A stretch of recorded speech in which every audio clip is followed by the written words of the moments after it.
Every Who down in Whoville liked Christmas a lot. But the Grinch, who lived just north of Whoville, did not. The Grinch hated Christmas, the whole Christmas season. Now, please don't ask why, no one quite knows the reason. It could be his head wasn't screwed on just right, it could be perhaps that his shoes were too tight, but I think that the most likely reason of all may have been that his heart was 2 sizes too small. But whatever the reason, his heart or his shoes, he stood there on Christmas Eve, hating the Who's. Staring down from his cave with a sour, grinchy frown at the warm, lighted windows below in their town, for he knew every Who down in Whoville beneath was busy now, hanging a mistletoe wreath. And they're hanging their stockings, he snarled with a sneer. Tomorrow is Christmas, it's practically here. Then he growled with his Grinch fingers nervously drumming, I must find some way to stop Christmas from coming. For tomorrow, he knew. All the Who girls and boys would wake bright and early. They'd rush for their toys. And then, oh the noise, noise, noise. That's one thing he hated. The noise.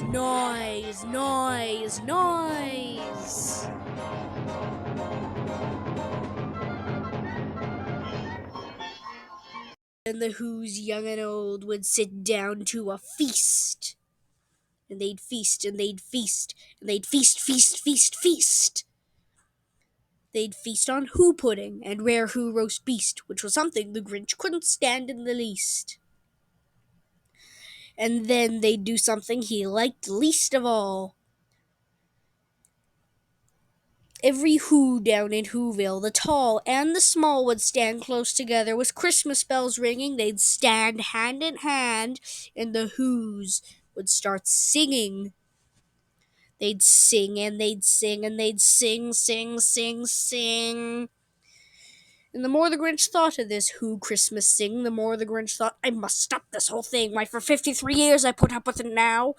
I must stop this Christmas from coming. But how? Then he got an idea.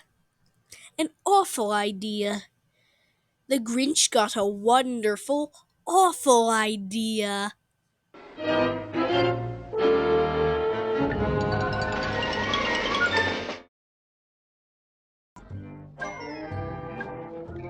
I know just what to do, the Grinch laughed in his throat, and he made a quick Santa Claus hat and a coat.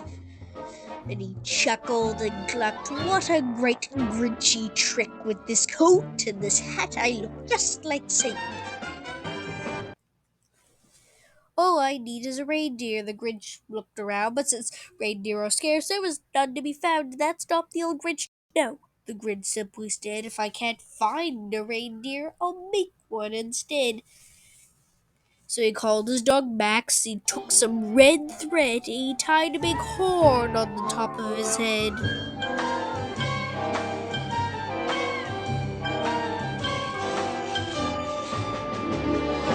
Then he loaded some bags and some old empty sacks on a ramshackle sleigh, and he hitched up old Max. Then the Grinch said, get out!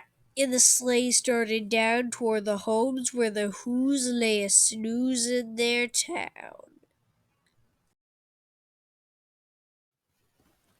All their windows were dark, quite snow filled the air. All Who's were all dreaming sweet dreams without care, when he came to the first little house on the square. This is stop number 1, the old Grinchy Claus hissed, and he climbed to the roof, empty bags in his fist. Then he slid down the chimney, rather tight pinch, but if Santa could do it then, so could the Grinch. Got stuck only once for a moment or two. Then he stuck his head out of the fireplace flue, where the little Who stockings all hung in a row. These stockings, he grinned, are the first things to go. Then he slithered and slunk with a smile most unpleasant around the whole room, and he took every present: pop guns and bicycles, roller skates, drums, checkerboards, tricycles, popcorn, and plums. He stuffed them in bags, and the Grinch very nimbly stuffed all the bags one by one up the chimney. Then he slunk to the icebox. He took the Who's feast. He took the Who pudding. He took the roast beast. He cleaned out the icebox as quick as a flash, while the Grinch even took the last can of Who hash. Then he stuffed all the food up the chimney with glee, and now grinned the Grinch, "I will stuff up the tree." And the Grinch grabbed the tree and he started to shove when he heard the small sound like the coo of a dove. He turned around fast and he saw a small Who, little Cindy Lou Who, who was not more than 2. The Grinch had been caught by this tiny Who daughter, who got out of bed for a cup of cold water. She had stared at the Grinch and said, "Santa Claus, why? Why are you taking our Christmas tree? Why?" But you know that old Grinch was so smart and so slick. He thought up a lie and he thought it up quick. "Why, my sweet little tot," the fake Santa Claus lied, "there's a light on this tree that won't light on one side, so I'm taking it home to my workshop, my dear.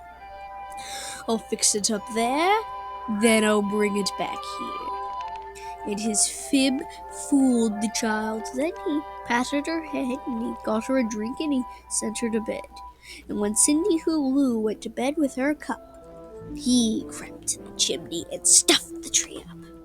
Then the last thing he took was the log for their fire. Then he went up the chimney himself. The old liar, on their walls he left nothing but hooks and some wire. And the one speck of food that he left in the house was a crumb that was even too small for a mouse. Then he did the same thing to the other Who's houses, leaving crumbs much too small for the other Who's mouses. It was 1/4 dawn. All the Who's still abed, all the Who's still snooze, when he packed up his sled. Packed it up with their presents, the ribbons, the wrappings, the tags and the tinsel, the trimmings, the trappings. 3,000 feet up the side of Mount Crumpet, he rode with his load to the tip-top to dump it. Pooh-pooh to the Who's, he was grinchishly humming. "They're finding it now. Oh, Christmas is coming, they're just waking up. I know just what they'll do. Their mouths will hang open a minute or two, and the Who's down in Whoville will all cry, 'Boo-hoo! That's a noise,' grinned the Grinch, 'that I simply must hear.'" So he paused, and the Grinch put a hand to his ear. And he did hear a sound rising over the snow. It started to glow. It started to grow. Welcome Christmas, come this way. Welcome Christmas Day. But this sound wasn't sad. Why, this sound sounded merry. It couldn't be so, but it was merry, very. He stared down at Whoville. The Grinch popped his eyes, then he shook. What he saw was a shocking surprise.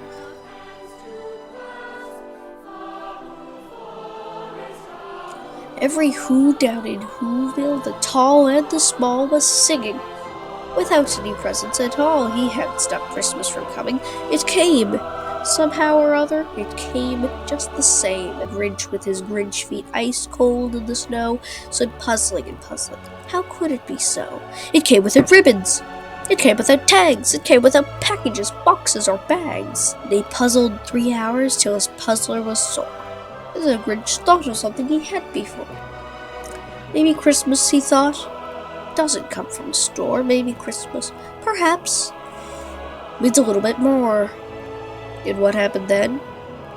Well, in Whoville, they say that the Grinch's small heart grew 3 sizes that day, and the minute his heart didn't feel quite so tight, he whizzed with his load through the bright morning light. And he brought back the toys and the food for the feast, and he himself, the Grinch, carved the roast beast. Ba-da-da-da-ba-da-da-da-ba-da-da-ba-da-da. Mr. Grinch. You really are a heel. You're as cuddly as a cactus. You're as charming as an eel, Mr. Grinch. You're a bad banana with a greasy black peel. You're a monster, Mr. Grinch. Your heart's an empty hole. Your brain is full of spiders. You've got garlic in your soul, Mr. Grinch. I wouldn't touch you with a 39.5-foot pole, Mr. Grinch. You're a vile one, Mr. Grinch. You have termites in your smile. You have all the tender sweetness of a seasick crocodile, Mr. Grinch. The 3 words that best describe you are as follows, and I quote: stink, stank, stunk, Grinch.